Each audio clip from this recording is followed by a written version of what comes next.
সীমাহীন আত্মত্যাগ এবং তেজদীপ্ত সাহসের কারণে মাফিয়া চক্রের পতনের পর বাংলাদেশ আবারও এক বিপুল সম্ভাবনার দ্বারপ্রান্তে দাঁড়িয়ে রয়েছে। হঠকারী সিদ্ধান্তের কারণে যাতে গণ অভ্যুত্থানের আকাঙ্ক্ষা নষ্ট হওয়ার পরিস্থিতি সৃষ্টি না হয়। আমাদের মাঝে পর্যায়ে বক্তব্য রাখেন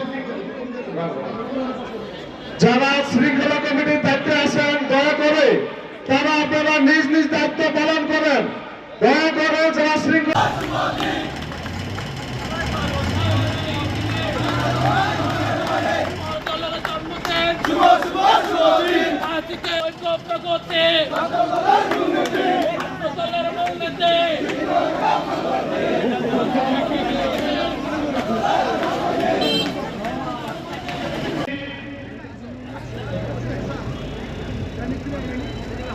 ঢাকা কলেজের সাবেক নড়িয়া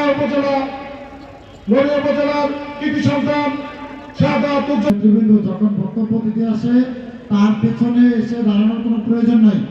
অনুরোধ করছি নড়িয়া উপজেলা যুব দলের সংগ্রামী সভাপতি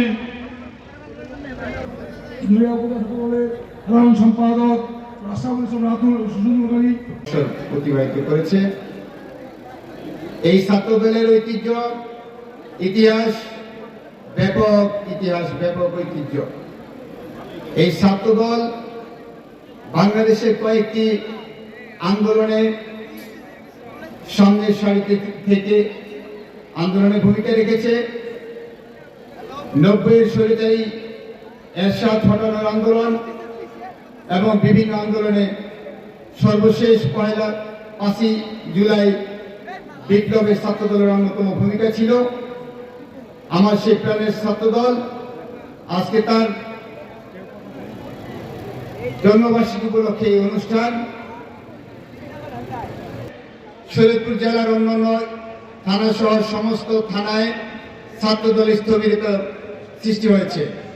আমি এখানে নেতা উপস্থিত আছেন জেলা বিএনপি সভাপতি সাহেব, তার প্রতি আমি উদাত্ত আহ্বান জানাবো, তার দৃষ্টি আকর্ষণ করব অচিরেই শরীয়তপুর জেলা ছাত্র দলের কমিটি দেওয়ার জন্য। এবং এই ছাত্র দলের জেলা কমিটি দেওয়ার পর থেকেই যখন ছাত্র দলের বিভিন্ন ইউনিটের কমিটিগুলি দেওয়া হবে, এই ছাত্র দলের তার ঐতিহ্য আবার ফিরে পাবে এবং ছাত্র দলের নেতৃবৃন্দ তাদের সর্বশক্তি এবং সার্বিক কর্মচঞ্চলতা নিয়ে সাংগঠনিক কাজকর্ম নিয়ে তারা এগিয়ে যেতে পারবে। আপনি যদি কয়েকটি বছর অর্থাৎ 3-4 বছর এবং প্রত্যেকটি ওয়ার্ডে শক্তিশালীভাবে ছাত্রদল সুসংগঠিত হবে, সেই ছাত্রদলের মাধ্যমে সারা নড়িয়ায় আগামী নির্বাচনে আপনার নির্বাচন পরিচালনার জন্য নড়িয়া সখীপুরের গণমানুষের নেতা আমাদের নড়িয়া ছাত্রদলের অভিভাবক